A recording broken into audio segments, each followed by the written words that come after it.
आपकी actual dictation play होने जा रही है, be ready.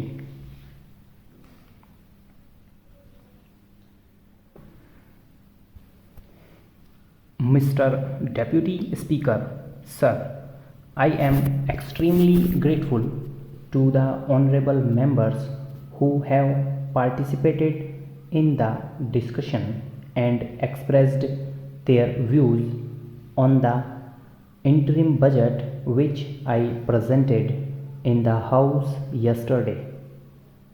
We have had a fruitful discussion on this subject. This is a routine exercise.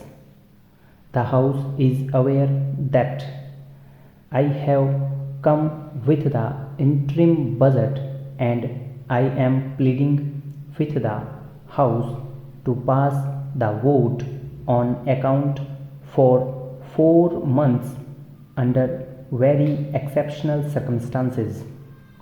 I would like to place on record that what I have presented to the House is not my own creation.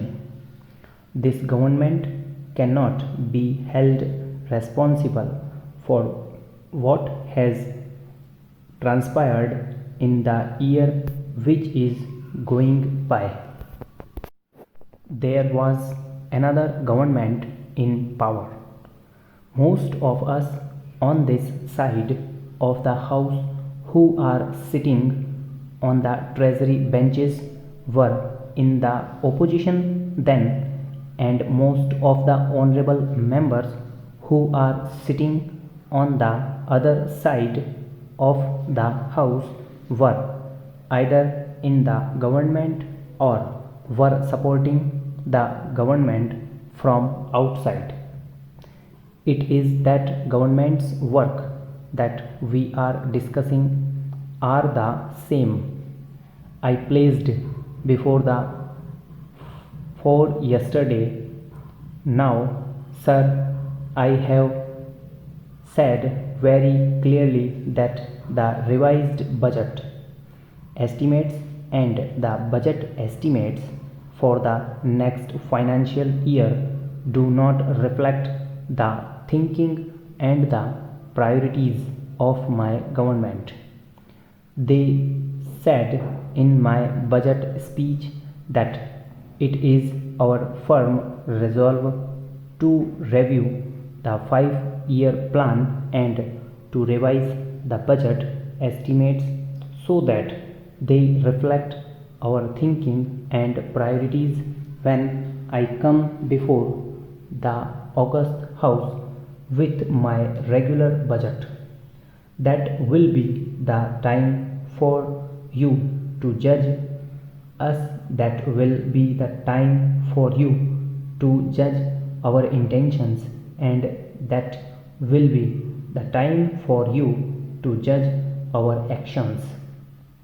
As I said, this is not my creation, but in a parliamentary system we are often faced with a situation where the existing government has to carry on with the legacy which has been left behind by the previous government.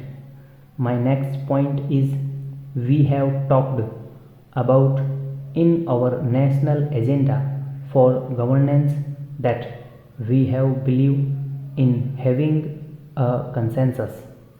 A point has been made in this House by one of the honorable members that we should have the same kind of consensus in regard to economic policies that we have developed over a period of time in our foreign affairs and defense policies. I see no reason why this House cannot evolve such consensus. I am pleading strongly that we must evolve that consensus so that the economic policy, which has become a major tool for the progress of this country, is not subject to the vagaries of the situation. We must have a consensus, and I think we are very close to it.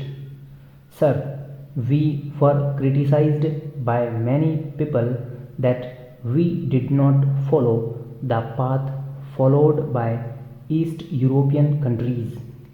We were criticized in this house, we were criticized in this country that we did not follow the path followed by those countries.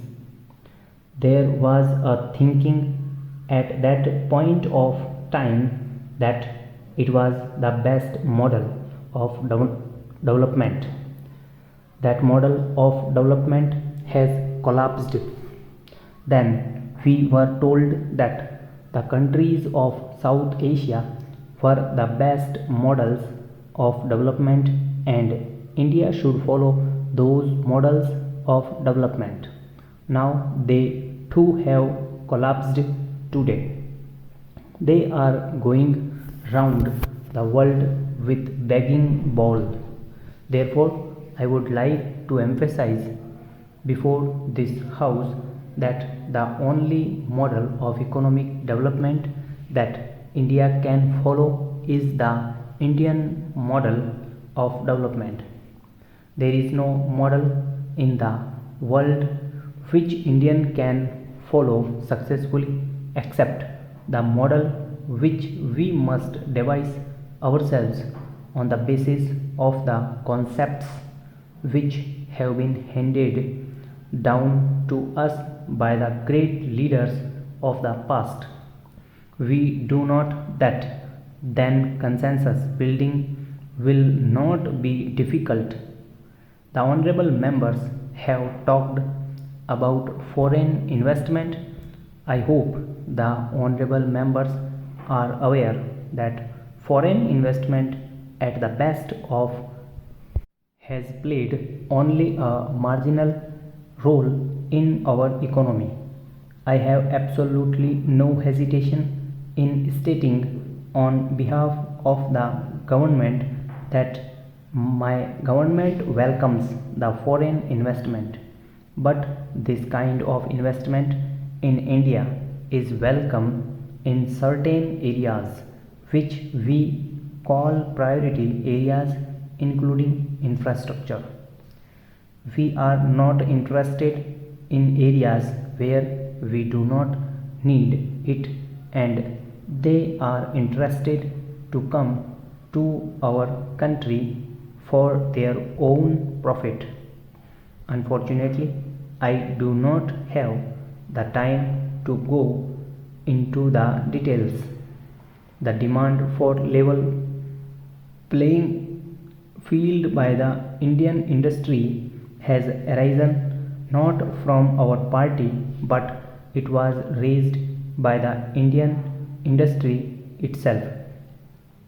I am saying that we believe in the level playing field also. Stop over.